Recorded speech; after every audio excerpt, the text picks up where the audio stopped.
Welcome back into the Lions 24/7 podcast. I am Tyler Donahue. We promised you a bonus Friday edition with a lot of transfer portal focus, and we're here. So Tyler Calvaruso, moments away from joining me. We've got a lot to catch up on. A bunch of new targets in the portal for Penn State. Some official visitors coming to town this weekend and next weekend, and a really familiar name, a former five-star prospect now engaged with Penn State again via a transfer process this time around. We'll get to all that in just a moment, but of course, the news broke on Thursday evening. Manny Diaz, now the head coach at Duke. That is something that we covered quite a bit for about 25, 30 minutes at the start of our Thursday show. That was before the announcement came officially from Duke, but all signs were pointing, all the smoke was pointing that way, that Manny Diaz was going to be moving on to take on the head coaching position.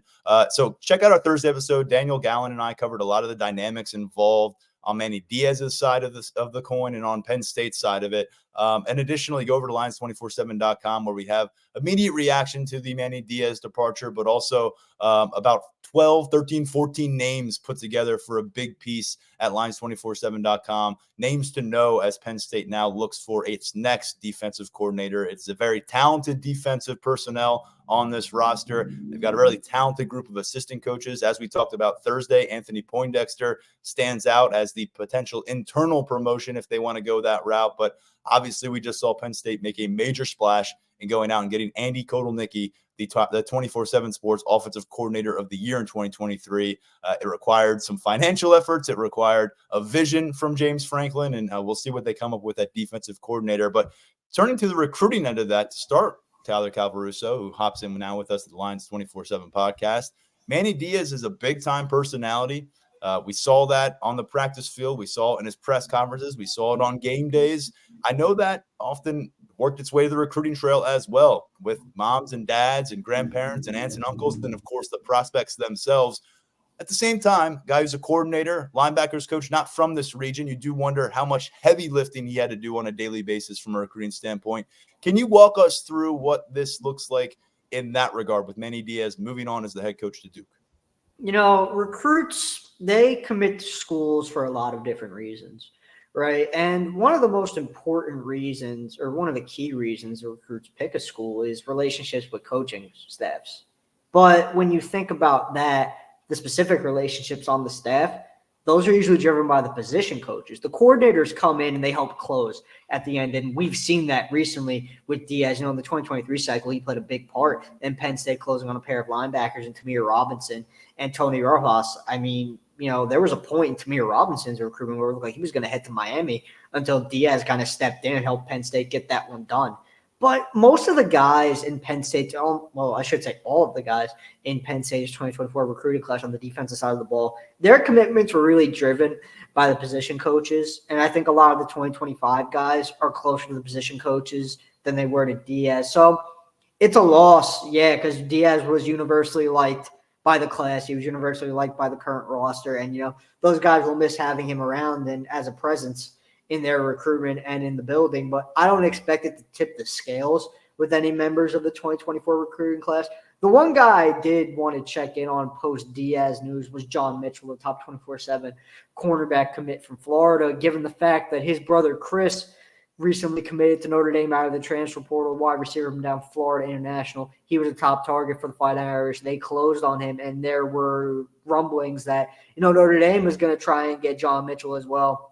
Initial feedback on that was, pretty adamant that Mitchell was locked in with Penn State and he wasn't going to be looking at Notre Dame. Checked back in after the Diaz news. Same sentiment. He's locked in with Penn State. So I don't think anything is really going to come of this, when it comes to guys maybe looking elsewhere because Diaz is no longer the D coordinator. So on the recruiting front, and again, with the 2025 class, it's probably too early for guys to, alter their opinion of Penn State based on a coordinator move because they're still getting to know the staff and development relationships are still developing on that front. So it's a loss for Penn State, but I don't anticipate it impacting recruiting in a negative aspect. Well, I think the personality is one thing. The proven commodity is the other. The ability to go out there and sell. Well, this is what our defense is, and we have the coordinators still here. You can't do that right now. We'll find out who they're able to get in that role, and then they can start repackaging what they want to talk to recruits about in terms of their scheme. But Manny Diaz, when you finish top 5 in just about every notable category, and number 1 in the nation in sacks, and number 1 in total defense, that's a lot of beautiful stuff that you can talk about on the recruiting trail. And now Manny Diaz takes some of that with him. Those stats belong to Penn State, but he was obviously the defensive mind that was credited with so much of that success. And Tyler, when we look at the immediate impact, I'd imagine that, and we're not really going to get into a lot of defensive talk necessarily in the transfer portal. We have a couple linemen to talk about, but that seems to be more the immediate impact. 2024 recruits, that class is just about to the finish line.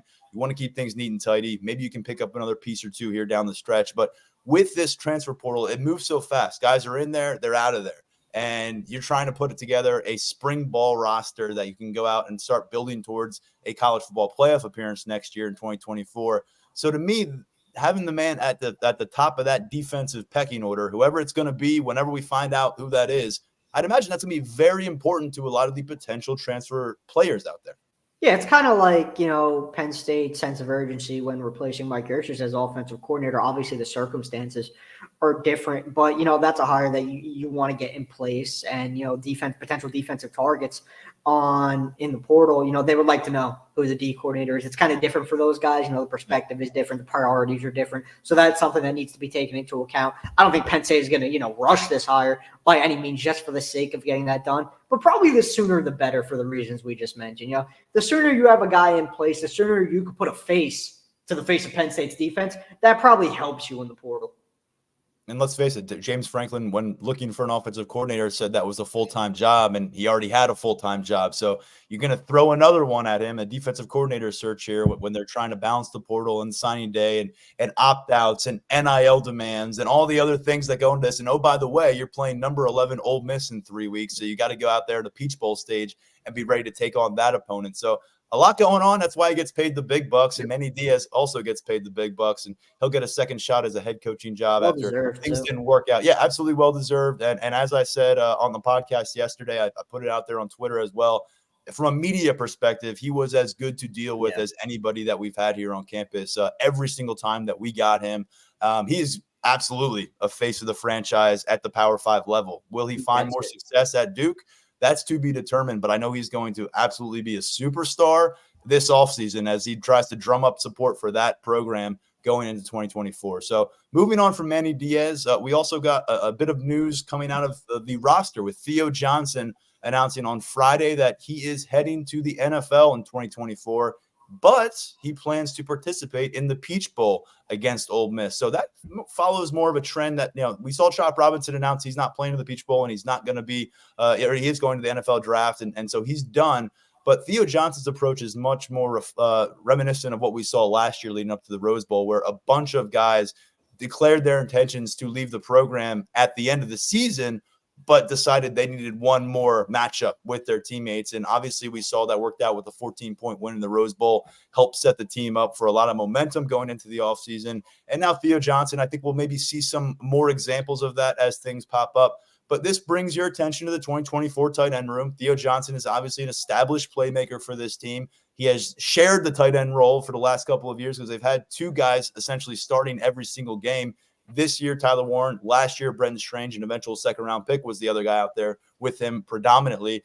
Theo Johnson, since the bye week, Tyler Calvaruso, 6 touchdowns. He's been on fire, and he's somebody that here in year 4, as a former top 100 overall prospect, I don't think anybody on this beat who follows the team closely is surprised that he's not going to use another year of eligibility on campus next year. But he's not around 2024. We're still waiting for Tyler Warren, who had a breakout campaign this year. He's also a fourth-year Nittany Lion. Beyond them, Khalil Dinkins got significant work as a third-string tight end this season and was called upon in some key moments, but we haven't seen him take on 30-plus snaps on a regular basis. And then Jerry Cross is a redshirt freshman right now who hasn't been able to break through. Andrew Rapelier, if it wasn't for Theo Johnson and Tyler Warren, you probably see him burn his red shirt this year. I think he burns red shirt at a lot of Big Ten schools, but Andrew Rapelier, because of the success of that position right now, able to come along his own way. He's already where you want him to be physically. Not so much yet for Joey Schlafer, the other tight end who's a true freshman right now. He's got a ways to go with his physical maturation process, but that leads into Luke Reynolds, who, of course, is going to have to develop on his own. He talked about it on the podcast with us just Thursday. If you missed it, we had Luke Reynolds on for a 15, 20-minute conversation. He's the number one tight end in the country. He is the top-ranked member of the 2024 Penn State recruiting class. And considering Theo Johnson is gone, his January arrival is very notable. It is. And, you mentioned Rapley. I kind of look at him as the X factor in this situation because I think he's a good guy who could really burst onto the scene in 2024. I remember me and you were discussing him leading up to the season and really going back to when he committed and was preparing to sign as, one of those potential instant impact guys. So I think 2024 could be the year where that comes to fruition and he does, make a real impact at Penn State. Reynolds, I'm not necessarily sure he's a first-year impact guy. I know he definitely has the talent to, make that kind of a contribution. And getting to know Reynolds throughout his recruitment, he's a really smart kid. And I think when he gets to campus in January, he'll be able to pick up on things pretty quickly, learn pretty quickly, and get acclimated to everything pretty quickly. So that'll help him when it comes to his chances of playing early. If the opportunity presents itself and Reynolds goes out on the practice field and does what we think and know he is capable of as a pass-catching tight end, if he accomplishes what we think he is capable of from a strength and conditioning perspective, Penn State's not going to keep him off the field if he shows that he's deserving enough of an opportunity to be on the field. So while I'm not necessarily anticipating he'll be a first-year impact guy, we know he has that in him if, everything comes along well and the opportunity presents itself. And depending on how the numbers shake out at tight end throughout the offseason, you mentioned, Tyler Warren, we're not exactly sure what's going to happen there yet. Maybe it becomes more and more likely that Reynolds is a first-year impact guy. And obviously the feedback that we receive once Reynolds makes it to campus, that'll be paramount when it comes to determining what his potential role is going into 2024. And we'll probably have a better idea of that maybe as soon as, coming out of winter workouts, but probably after spring ball, we'll have a good idea of where Reynolds is at in the early stages of his development and his chances of being an impact guy in the tight end room in 2024. I think for him, it's going to come down to really flashing that 50-50 ball kind of skill, being the guy who can go get it. Mike Gesicki, I think, is a really appropriate comparison based on what we've seen from him. Working his way up the ladder along the sidelines to bring down balls, going full extension downfield, looking more like a receiver at times than a tight end. And that's part of the problem for him because he's going to really need to develop into that balanced tight end. You look at where Tyler Warren and Theo Johnson are physically in their careers compared to where they were when they came in. And they've always been big frame guys, but these are massive dudes. I mean, Tyler Warren, 6'6", 257 pounds. Theo Johnson, 6'6", 260 pounds. Andrew Rapier, who we just discussed, he's 6'4", 243 pounds right now. And Khalil Dinkins has really worked hard over the course of his college career to put on weight. He's up to 6'4", 245 pounds. So Joey Schlafer, as I mentioned, he's an outlier. He's 225 pounds right now as a freshman at 6'5", and that's really kind of where you're going to be looking at Luke Reynolds from a measurement standpoint. He's 6'4.5", 6'5". He's going to be 220 pounds and some change when he gets here in January. So to me, I don't think that there's enough time, even with spring ball. I don't think it's possible for him to become a 245-pound, fully capable blocker in Big Ten matchups, especially with where the Big Ten is trending with some of these new teams coming in. But I do believe that if he proves on the practice field beginning in the spring and then carrying on through August, that he can go and do some damage and present matchup issues in a way that, Andrew Rapier, we talked about his size, but this is a kid who is so fluid downfield, has sub 4.6 speed, and then he does have tremendous ball skills. I mean, they're as good of ball skills up and finding the football as any wide receiver that Penn State has brought in recent recruiting cycles. He's the number one recruit in the nation at tight end for a reason, and they don't give out a lot of 5-stars at the tight end position. They gave one to him. We gave one to him at 24/7 Sports. So, Tyler, that's kind of where I am with Luke Reynolds. And it just really, again, it's a sign of where Penn State is, because if you sent Luke Reynolds to, 75% of Power 5 football programs next year, they've got to play him. They have to. They can't afford not to, because they just need playmakers on the field. Right now, even if you don't get Tyler Warren back, he's still going to have to battle his way into being a 3-deep true factor come next September. And talks about the strength of that position room, but also their ability to recruit guys who get it and are willing to work for it, because it might not be work year one. It wasn't year one for Theo Johnson. It wasn't year one for Tyler Warren. It wasn't year one for Brenton Strange. Pat Fryermuth is really the one guy who was able to do that. And Mike Gesicki in 2014, I think, is more of an example of what I just presented about Luke Reynolds. That was a Penn State team that needed playmakers. And so when he's a freshman and he's got these skills and he's got the ability to go and run around like a receiver, he got those opportunities early in his career. So something to keep in mind there as Luke Reynolds pops in to the roster in about a month. And if you missed it on Thursday, we had a really good conversation with Luke about the end of his high school career at Cheshire Academy in Connecticut, what he appreciates most about being that number one tight end prospect. And he was the guy who entered 2022 as a quarterback, and generally what he anticipates from his freshman year. Tyler, let's transition over to just a couple other recruiting notes before we dive headfirst into the transfer portal. We've got another recruit to talk about in that 2024 class, Ethan Grunkemeyer. Bit of a transition period for him the last few weeks. He was recruited, spearheaded by Mike Yursich. Mike Yursich offered him. Mike Yursich has had that long-established relationship with his quarterback coach, Brad Mendler, tying back to the Drew Aller. Now, Mike Yursich is no longer part of the equation and what's awaiting him at Penn State. Now, he's known that for a few weeks. He now knows that Andy Kotelnicki is going to be the offensive coordinator in waiting for him, and he's going to be here like Luke Reynolds in January. Big moment for him coming up. He's confirmed that he's on board with Penn State. He confirmed that with you a couple of weeks ago, I think, before they announced that Kotelnicki was the offensive coordinator. But this is still an area where you're trying to, I guess, iron out the details with the quarterback who's been used to having his guy and Mike Yursich on campus. Yeah, so he's preparing to host the Penn State staff for an in-home visit. He told me likely Monday. Next week, it is going to come together at some point. It's looking like Monday. And, this is kind of an atypical situation when you think about other quarterback prospects when there's a coordinator change. Sometimes those moves, they prompt guys to look around. But Grunkemeyer has maintained with me, even before Kotelnicki was hired, even when he didn't know who the next offensive coordinator was going to be. He told me time and time again he's still locked in with Penn State, believes in the vision that James Franklin has for this program, and he's been excited about the Kotelnicki hire. He's looking forward to getting to know him. The potential for that on the in-home visit is obviously there. He's comfortable with Danny O'Brien, who checked in with him last week. So everything has gone really well between Grunkemeyer and Penn State, and there's no concern about losing him down the stretch or him looking elsewhere down the stretch. Things with the 2024 class are pretty quiet in that regard. Last cycle we dealt with some movement, but this cycle it's been different where, the members of this class, they're all expected to sign this month without, any sort of turmoil or last second change of heart. And Grunkemeyer, he's kind of at the head of that. He has stayed locked in despite some pretty significant changes.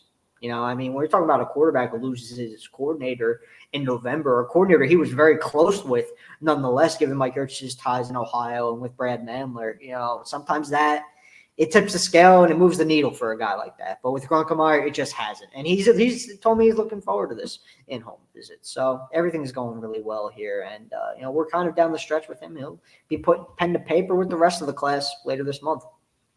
Grunkemeyer inside that top 100 overall in the top 24/7, 99 in the country, number 7 at the quarterback position. Him and Luke Reynolds, major risers in 24/7 sports rankings as seniors. Another name to get to on the recruiting trail before we wrap up on the recruiting trail, Taquay Hayes, 2025 commit, one of 2 running backs in the 2025 class that Jaywan Sider has on board. Finished off his junior season in style on Thursday night, 220 rushing yards, 3 touchdowns on 18 carries. Aliquippa defeats Dallas 60-14 to win a second state championship in 3 years. And this guy, he was a 2,000-yard rusher as a sophomore. He put it together and proved his case during the offseason, and he picked up an offer. So this is a guy who he's been checking off the boxes for a while, and it's kind of been quietly. And now he punctuates his junior season like this. We got to evaluate this kid a little bit more coming out of his junior season. And I'm really interested to see what Jaywan Sider has here, because Keandre Barker is going to get I guess, more headlines. He's a top 24/7 prospect, and they got him out of the state of Texas. But you've got a kid here in Pennsylvania who is producing and producing and producing. And we've seen those guys show up to Penn State and get it done too. I remember early in Hayes' recruitment, there were, as the early stages of the evaluation process were ongoing, there were questions about, what Penn State's stance was going to be on him. Nittany Lions went out and landed Barker early.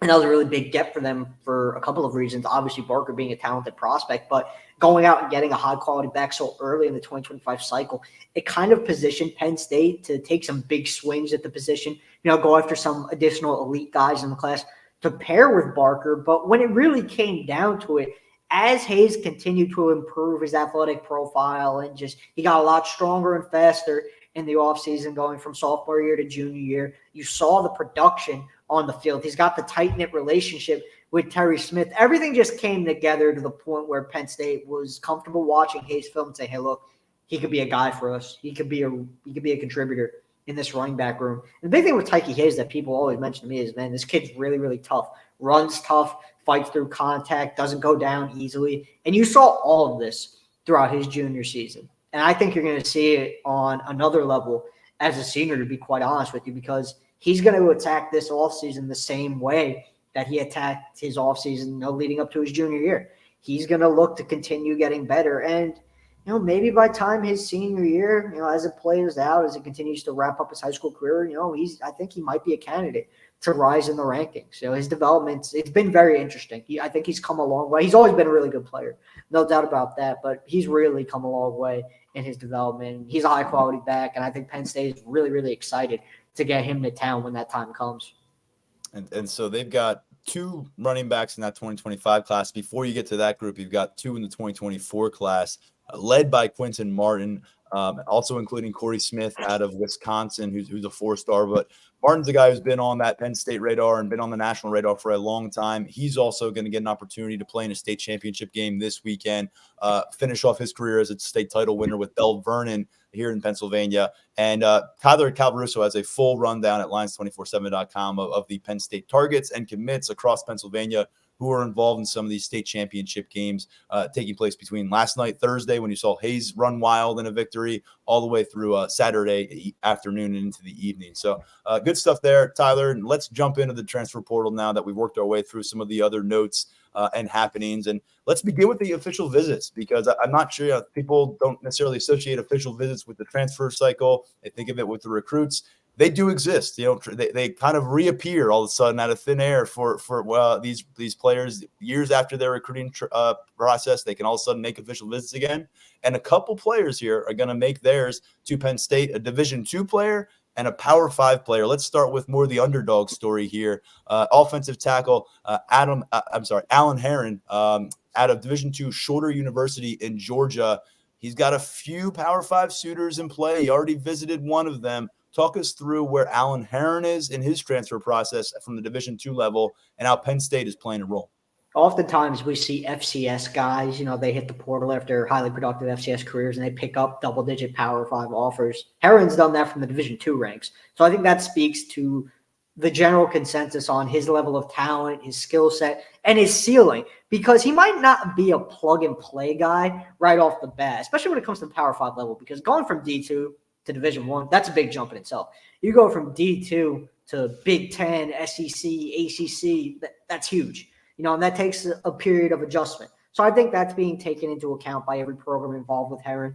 Penn State is one of those programs. They have him on campus for an official visit this weekend. He started off his official visit slate by checking out Texas Tech last weekend. Word is that visit went well, but he's still feeling things out. He's entertaining all of his options. As I said, Penn State being one of them. He's going to get to Clemson for an official visit next weekend. And I think there's kind of on these official visits, there's probably a little bit of feeling out from the schools going on as well. As a Division II prospect, that kind of makes Herron somewhat of an unknown commodity. Obviously, the film is really high quality, but, you get him to town, you got to go look at the size, you got to go look at the body composition, you get a good feeling for who he is as a player and a person, what his mindset is, what exactly he's looking for. So I think there's a lot going to these official visits on both sides. It's not just Herron, examining his options. It's the schools involved examining Herron and deciding what level do we really want to jump in here. But he's been billed as a high ceiling prospect, and Penn State offered, and they pushed pretty quickly to get him in town for an official visit. They weren't one of his first offers when he hit the portal, but once they jumped in, it caught his interest, and he locked in that official visit shortly thereafter. So we're going to be, monitoring this one to see feedback coming out of this weekend. It was a visit that he was looking forward to, and he's looking forward to that Clemson official visit the following weekend as well. Then when it comes to Andre Green Jr., Penn State, and this goes for every program, really. It's not just, specific to Penn State. When they go after portal guys, the preference is, maybe to deal with guys you have a pre-existing relationship with in some regard, because you have a better feeling for who the prospect is, when it comes to on and off the field stuff. So you have that familiarity. You already have a relationship built in. And that is the case with Green Jr. Penn State recruited him when he was a top 100, I believe he was a borderline top 100 prospect. I believe he was 102 in the nation coming out of a St. Christopher's School in Virginia. And look, he didn't play a whole lot at North Carolina. He finished in 2 years with the Tar Heels. He finished with 5 catches for 43 yards and a pair of touchdowns. And the bulk of that production came in a bowl game where there were a lot of opt-outs and, quite frankly, just second-string guys on the field for the bulk of the game. But there's practice film. Then obviously Penn State, they have access to that, so they can make an evaluation on Green based on that. They can get a better feeling for where he's at in his process this week. And I'm not quite sure, because Penn State is involved with a bulk of quality wide receivers in the portal. So I think this weekend could go a long way in determining where Green falls in that pecking order. I know Virginia definitely wants him. He's going to be in Charlottesville for a visit with the Cavaliers next weekend. Our Brian Dohm reported, he has a great article up on Lions 24/7 about Penn State's wide receiver recruiting in the portal and where they stand with some guys. He reported that Virginia checked in, that Coach Tony Elliott checked in with Green this day that he hit the portal. And Penn State was there with that interest early as well. And they want to get him on campus for this official visit. Came together. He's in town as we speak. And we'll have a better idea of the bigger picture here coming out of this weekend.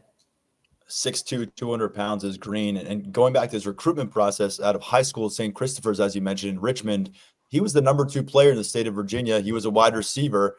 You've got your wide receivers coach here, Marcus Higgins, as the former Virginia wide receivers coach. I'd imagine there's some history there between those two. Mm-hmm.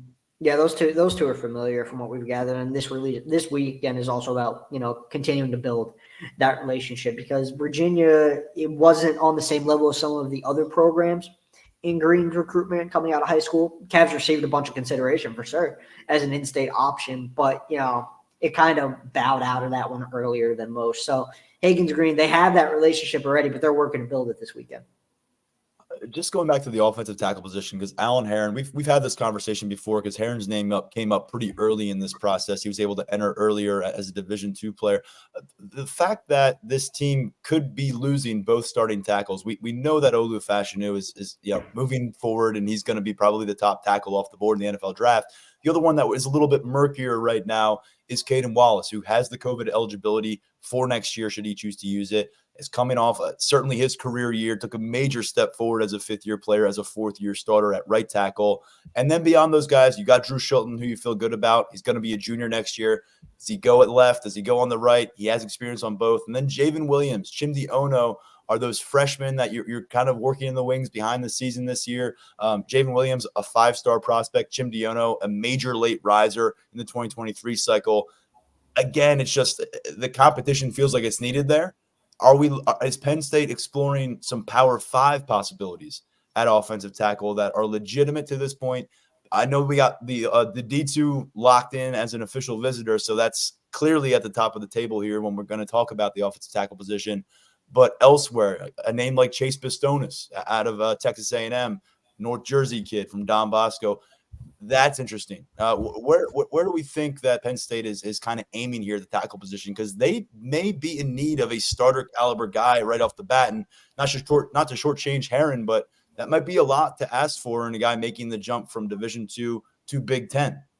Pasantis is the name that has popped up the most beyond Herron. And I mean, when it comes to a plug-and-play option, he's that. He started 12 games at right tackle for A&M this past season, and he was a freshman All-American, and he was a very good player on Texas A&M's offensive line. That is a loss for that program, and Penn State is definitely interested in bringing him back to the region. He has a fondness for Phil Trotway going back to when he was in high school at Don Bosco Prep in North Jersey. And that's been reiterated to us really by multiple people and, familiar with his process going back to high school, that he was very fond of Phil Trotway and really liked him and what he was offering, just his overall demeanor as an offensive line coach. So that could be big as Penn State continues this pursuit, but it's going to be a heavyweight battle There's going to be pretty much every big-time program that has a need on the offensive line. That's probably pretty much every notable program in the nation. They're going to be on him. And NIL will probably play a role as well. That's not something we could ignore here. So Penn State's going to be very involved there, though. And he's a plug-and-play guy. There's no doubt about that. If Penn State gets him, I'd anticipate he is starting on the offensive line on opening day in 2024. All right. Well, let's talk about wide receiver, because that is clearly a prioritized area, as we've discussed last week when we previewed the transfer portal period opening. And a familiar name here has resurfaced. We just talked about Andre Green and some familiarity there. He was a recruiting target, but there are a few receiver recruiting targets in the James Franklin area that have captivated more Nittany Lions fans' passion than Julian Fleming, former #1 overall receiver in the country. From here in the state of Pennsylvania, a guy who spent a ton of time at Penn State early and really often in his high school career. I was there the day that Micah Parsons won 7-on-7 MVP, and Julian Fleming, a rising sophomore, picked up his offer during that day in the tournament. And at that point, it sure seemed like the things were lining up, because Fleming was from a community that really appreciated Penn State football and a family that really appreciated Penn State football. By the time they got to the finish line, you look at what Penn State kind of developed in the passing game and where things went with the wide receiver coach situation, and Ohio State ended up being the pick. And we've seen him now 4 years with the Buckeyes, enter the transfer portal, a guy who they'll tell you out there in Columbus, he did a lot more beyond the stat sheet. We didn't see him fill up the stat sheet like a lot of folks thought he would, but he's in the portal and he's looking to make the most out of one more year at the college level. And all of a sudden, things come circling back here. Go through the latest with us on Julian Fleming and the Nittany Lions. Yeah, the potential for this to come full circle for Penn State, it's definitely there. Fleming is essentially the man of the hour right now as Penn State sorts through its transfer portal pursuits. A former 5-star from in-state, and there's mutual interest here. There's no doubt about that. There's a desire from Penn State to bring Fleming home, and Fleming has interest in making that happen. Is it a done deal? No, there are other suitors. Kentucky is a school that has come up, and there's a chance that he makes it out there for a visit. We're going to have to see what happens on that front. But the majority of the buzz is surrounding Penn State. And what we've been able to gather, yes, he has been on campus for a visit. And, there have been long-winded discussions between Fleming and the staff about, fit and ironing out some things, when it comes to how he would fit in at Penn State on and off the field. And I think Penn State has put itself in a good position to get this one across the finish line. It is one the staff would like to get across the finish line, when it's all said and done. And I think, and one thing that we should note is, we've checked in with a bunch of people regarding Julian Fleming since he hit the portal. And one thing that has continued to pop up is there are people close to him who would like to see him back in Pennsylvania and at Penn State to finish out his collegiate career. And I think that's part of this equation. Is it the overarching, theme here? Is that what's going to drive him to a decision? No, I think this is more about him going to a place where he feels he can produce at a high level in his lone year of remaining eligibility and, really solidify his NFL draft status. I think that's what this is about, coming from an Ohio State wide receiver room where his production wasn't quite there. Yes, he did a lot of other things well, but, NFL teams, they want to see that quality film of him being a good pass catcher. He's already a good run blocker. We've known that throughout his college career. But I think Penn State gives him a chance to do that. He would come into a wide receiver room that is in need of additions. It's in need of reinforcement, and he would have our opportunity to be a focal point of that wide receiver room, possibly the focal point of that wide receiver room, depending on how things play out. So this is one, we're pretty much keeping an eye on this one by the hour. It's a heavy talking point on the board for good reason, just like it was back in the day when he was in high school at Southern Columbia. So until this one gets done, we're going to keep a really close eye on it because it's an ever-evolving situation. But based on what we have gathered so far, Penn State feels that it can get this one done, and it has reason to be optimistic that it can add Fleming to its wide receiver room once he decides to route up his recruitment. I wouldn't expect much from Fleming publicly until he does come to a decision. I think this time around, it's a very business-like approach. He wants to play things close to the vest and kind of go through his process. But Penn State right now, from the buzz, they have it.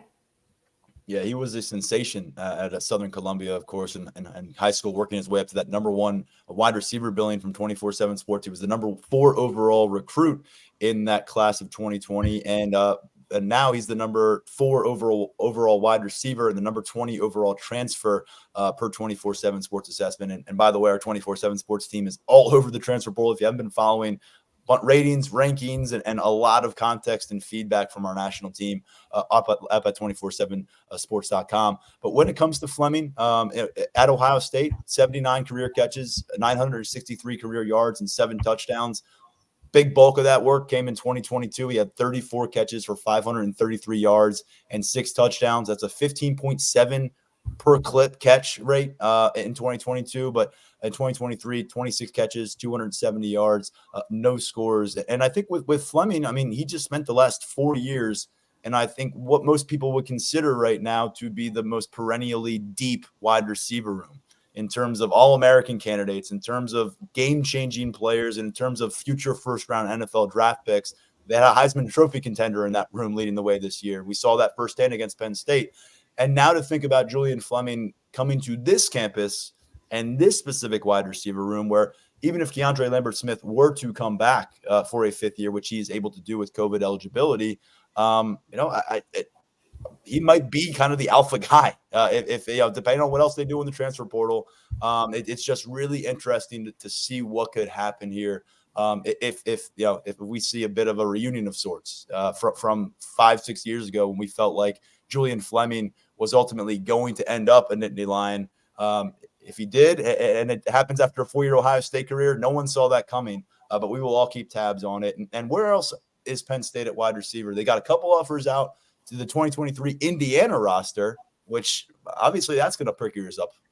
Yeah, Donovan McCulley, the big-bodied wideout from Indiana, who had 48 catches for more than 600 receiving yards and 6 touchdowns as a junior in 2023. I mean, Penn State fans probably remember, he got loose for a 69-yard touchdown in which, he was wide open. Me and you could have completed that pass to him for that touchdown. That's how wide open he was on the back end of Penn State secondary. So Penn State fans probably have that in the back of their mind. And of all these wide receivers in the portal that Penn State has had involvement with and has targeted, honestly, McCulley might be the top. There's a lot of intrigue there.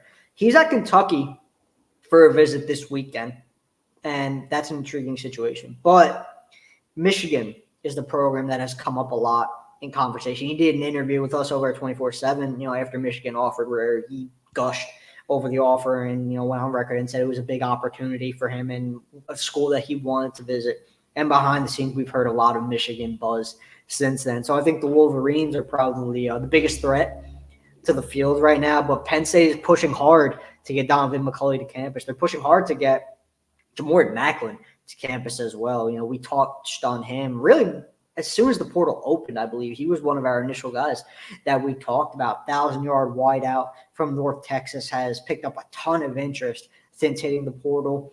Penn State pushing really, really hard to get him on campus, so much as James Franklin making it down there for a visit to check in with him. So that kind of speaks to how much Penn State would like to get him in town for a visit. And if the Nittany Lions want to have a chance, you got to get these guys on campus. You got to get them in town. You got to get them exposed to what State College is all about. You got to get them exposed to the entirety of the staff and, have those in-depth conversations that lead to commitments when it comes to transfers. So those are some guys standing out. We talked Jalen Lucas from Indiana is another guy who has an offer from Penn State. He's more of, Swiss Army knife type guy. You can move him around in your offense, running back, wide receiver in the slot. He's a prolific kick returner, and Penn State's not going to turn down an opportunity to get more explosive in any facet of the game. That was kind of the driving force behind the offer going out to Lucas in the first place. There's been a little bit of involvement with other guys as well. Raymond Cottrell from Texas A&M. He was a name who entered the portal early, and Penn State was involved there. Deion Burks for Purdue. Penn State's been involved. I don't think that is going to happen for Penn State at this point. I've been hearing a lot of USC and Oregon buzz, so kind of could rule that one out based on the feedback that we're hearing. But there's a lot going on at wide receiver. It's the focus of the staff at this point. They want to improve the position, and I think all things considered, we touched on Fleming. I think they're in a solid position to do so. But guys like McCulley and Macklin, got to get them to campus. Yeah, Macklin's an interesting one because he started off his college career. And pardon me if you haven't noticed it yet, my voice is a little struggling. Tis the season. But Jamori Macklin's a guy who started at Missouri, where his cousin was an All-American, Jeremy Macklin. Eagles fans out there will remember Macklin well. Oh, yeah. And then he ends up working his way down a level and then kind of look, I can do this. And now he wants to make that jump to the Power 5, and you just never know the background. We're talking about a Division II guy from Georgia making his way to campus. We're talking about a player who's been to the Power 5 level, had to go down, found success. Now he's trying to get back. There are so many different pathways via the transfer portal. It's exciting, but it's exhausting as well. And I know that Penn State, even as big as their staff has become over the years, they probably could still use a few more staff members this time of the year based on how things are going. Looking elsewhere in the transfer portal, Duke defensive tackle Aeneas Peebles has also locked in an official visit. He's got a very busy December of official visits, as he told Steve Wiltfong of 24/7 Sports, including a trip to Penn State. Next weekend, we're just a couple years removed from Penn State bringing in an eventual starter for themselves. It was a one-and-done transfer pickup in Derek Tangelo, who got an opportunity to go on to the Atlanta Falcons after he was with Penn State. But here we go again. This is an interesting one because your defensive coordinator, who was probably part of the initial conversations with Peebles potentially, or at least mentioned, he's now Duke's head coach, where Peebles just hit the portal. He was an all-conference player in the ACC. What do we think about, first off, Penn State's intentions here at the defensive tackle position, and secondarily, what Peebles brings in terms of an athletic and prospect profile? Peebles has emerged as probably the top interior defensive line target for Penn State in the portal at this point. It's still really early. And I think another thing that we need to keep in mind as we talk about all this transfer portal activity is there's going to be a second wave of entries following bowl games, and as guys kind of, come to decisions on their future. So the names we're discussing now, it's not the end-all be-all when it comes to Penn State transfer portal pursuits. But right now, Peebles is standing out as that top guy on the interior. So he started off his visit slate with a trip to SMU that kicked off on Thursday. Missouri is on deck this weekend. Missouri coming off a really good 2023 season. Elijah Drinkwitz has that program going. They've won some big battles on the recruiting trail at the high school level. Virginia Tech is going to get a visit on Monday. The former Penn State head coach Brent Pry is going to host Peebles, and that's actually one I'm keeping an eye on. I think Tech has done a good job with him so far, and he likes that scheme. Louisville is going to get a visit, but before he makes it to Louisville, he's going to be at Penn State beginning on December 15th, which is, what is that exactly? Yeah, next Friday. So that visit will kick off next Friday, and I think that it kind of fits what Penn State has targeted at defensive tackle in the portal. If you go back to last offseason when they added Alonzo Ford from Old Dominion, he wound up missing the entirety of 2023 due to injury, maybe a bit of a smaller D tackle. I believe he checks in at around 6'1", 280. Peebles is in a similar range, maybe a little bit smaller in terms of beef, but guys who are mobile and can move around. That was a point of emphasis with Manny Diaz in place as the D coordinator. We're going to have to see if that changes or if the priorities when it comes to interior defensive line recruiting change when a new defensive coordinator comes in. But Deion Barnes is really spearheading this effort with Peebles. Those two seem to have a pretty good rapport early on. It's kind of too early to really say anything about his recruitment, given the fact that he does want to get all these visits done before the holidays. So maybe this is one that wraps up a little bit sooner rather than later. But until these visits play out and he wraps everything up and then, kind of takes a step back and evaluates all of his options, I think that we'll have a better idea of where he's really at. But, the production was there in 2023. 40 tackles, 8.5 stops for loss, 4 sacks. He was an all-ACC selection. So Peebles could play, and Penn State would love to have him on the interior of its defensive line in 2024. Yeah, you mentioned some of that work he did in the backfield with 8.5 tackles for loss and those 4 sacks. Those numbers would have led Penn State at the defensive tackle position in 2023. And Peebles is a guy who's played more than 40 career games with Duke. So much like Derek Tangelo, who was already a proven commodity in the trenches, and a guy who had already, played a bunch of Power 5 football, and you kind of understood what you were getting in him as a culture fit. I mean, this feels like a guy, if he's made it 4 years, going 10 plus games a year at Duke these last 4 years, there's not a lot of unknown there, I think, especially as you get more feedback on people. So a significant visit lined up for next week and elsewhere on the defensive line, and also tied into this Texas A&M situation where they are just bleeding talent. There's another defensive lineman that Nittany Lions fans need to be aware of. Yeah. And, like I said, this defensive line board, it's still coming together, right? But I think at this point, Peebles being the guy standing out, and there are others involved as well. The one guy that Penn State really likes in that regard would be Well, I mean, really, like I said, it comes down to getting these guys on campus for visits, right? I mean, you want to get guys in town and you want to assess their interests, and your board kind of shapes up based on that. And right now, Peebles is the only interior defensive line target who has a visit locked in. They're still exploring options with other guys. And then you move on to what's more? I completely lost my train of thought there for some reason. Tyreek Chappelle was the name I was going to. There we go. All right. That's when I was, the Texas A&M guy that I kind of set you up with there. I like zoned out for a second. And of course, but I said defensive line, so that's where I screwed you up. Defensively is where I meant, because we're not talking about a lot of defensive players, but Chappelle out of Northeast High School in Philadelphia, folks probably remember him as a defensive back on the scene in Philly a couple cycles ago, 2021 class, and there's connections to Deion Barnes here, and this is a player, again, out of that Texas A&M situation where they are losing talent like crazy and they're trying to figure out stuff. He's part of that. He's part of the influx situation.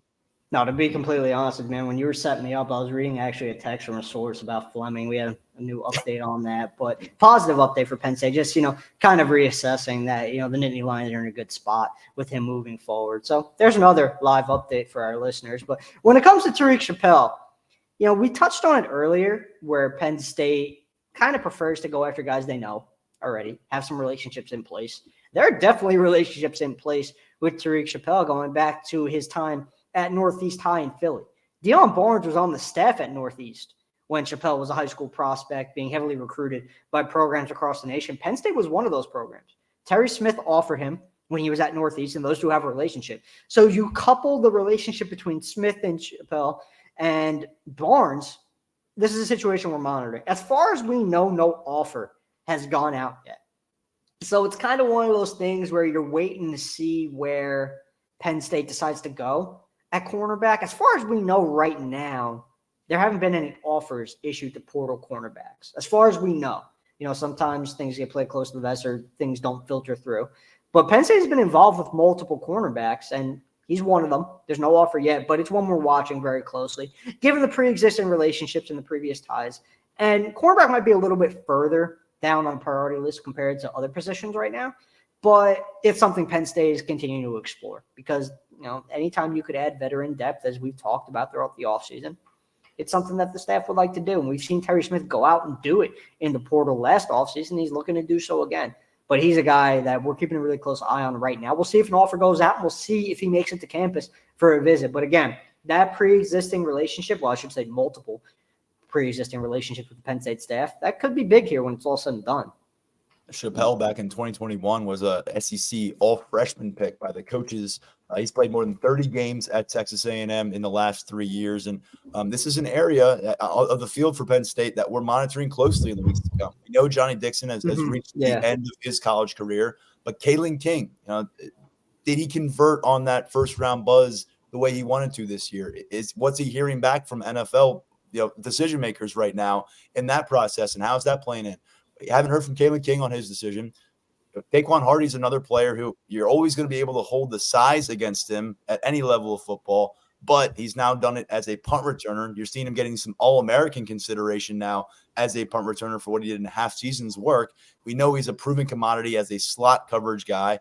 And does he say I need a 6th year at the college level, or am I ready to go to give myself a shot at professional football? Because if you lose all 3 of those guys, then Ken Miller played pretty extensively, but it's all of a sudden, hey, Elliott Washington, Zion Tracy, you guys go from special teams contributors and lopsided victory contributors to game components. And then on Davian Collins, who we can't forget, came to campus this year as a redshirt freshman after spending last year at Mississippi State. So he's kind of waiting in the wings. We'd love to hear a little bit more about how he is progressing. But to me, this absolutely seems like an area on defense where, along with defensive tackle, you could see this addressed. So good stuff there. And Chappelle will be a name to monitor. As you said, no offers out there. And it's also, we can clearly say this, Tyler, it's a lot hard to figure out where the offers are going in the transfer portal. A lot of these guys have done the high school process. They had a lot of fun shouting from the rooftops and tweeting every single offer. You do this again, I think there's a lot more just a cautious approach for a lot of these players who enter the portal. They want to play it closer to the vest.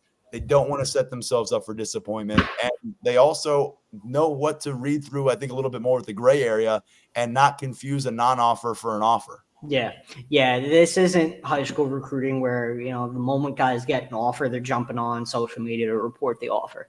There are a lot of guys out there who they definitely report their offers because this is an exciting time for a lot of those guys as well. It's kind of a second recruitment that they never necessarily thought they were going to go through. So a lot of guys do report offers, but others, they approach it way more business-like than they did when they were in high school because they understand that it's a different set of circumstances and the priorities are different and everything is just overall different. So yeah, we on our end have to sort through interest versus offers. And that's kind of telling based on who visits because if a staff is pushing for visits, it speaks to where that player may be on the board. But even in some instances, guys visit and there's a feeling out process and maybe a staff decides not to move on a guy. We saw that last offseason. A couple guys Penn State hosted, and they wound up not really, or guys they were involved with, they initially wanted to get to campus and ultimately didn't because they decided to go in a different direction. So there's a lot to sort through, and not all of it is public like high school recruitments. There are definitely more layers to transfer portal recruiting and the pursuit of a coaching staff of a portal target compared to a high school target.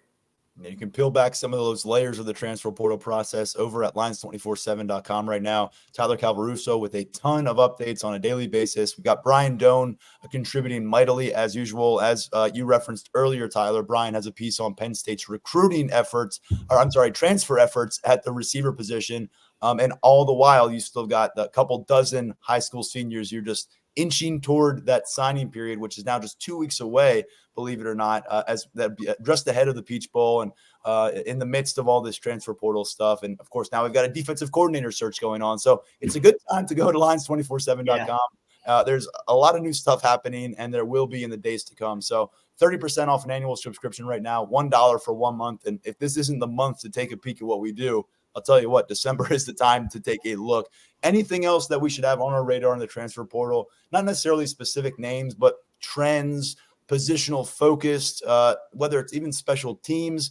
What are some areas that we need to make sure we're keeping our finger on the pulse? Really, it's just wide receiver, D tackle, O-line, cornerback, the potential for a specialist addition at some point during the offseason. I think that's lower down on the priority list right now, but I do expect Penn State to add a specialist at some point this offseason. I think it's more likely that that addition will come via the transfer portal as opposed to the high school ranks. And there are, we talk about layers to portal recruiting. There's layers to that approach as well, because when you could go out and get a specialist who has been at another school in the collegiate ranks, you kind of have a better idea of what he could deliver. High school specialist, it's a little bit it's more unpredictable. And it's more of a wild card. I think where we are with the recruiting landscape in general these days, it's probably preferred to go get a specialist from the portal if you can. And I think that's the more likely approach that Penn State takes. So really just those 5 position groups right now. If I'm a Penn State fan, that's what I'm keeping an eye on. Yeah, I would even put it even more plainly than that. You had the former number 1 place kicker prospect in 24/7 sports rankings lose his hold on the job by halftime of game 1. You had a former highly rated punter that you put on scholarship in Alex Paqueta recently hit the transfer portal after not contributing in game action here in year 2. And the 2 guys who are in those roles, well, they were transfer pickups last season. Alex Felkins out of Columbia at kicker, and then Riley Thompson out of Florida Atlantic at punter. And both of those guys got the job done in a big way. So appreciate the perspective, Tyler. I'm going to step aside with you here. Fortunately, my voice made it just enough to get through this 3rd episode of the week. I can't always promise a bonus Friday episode for folks out there, but the last couple of weeks, it's been worthy of it with all the news, and considering we're in the midst of another coordinator search, we just might have another one pop up next week. So on behalf of Tyler Calvaruso and the rest of our Lions 24/7 community, I'm Tyler Donahue, stepping aside for now. Thanks as always for listening to the Lions 24/7 podcast.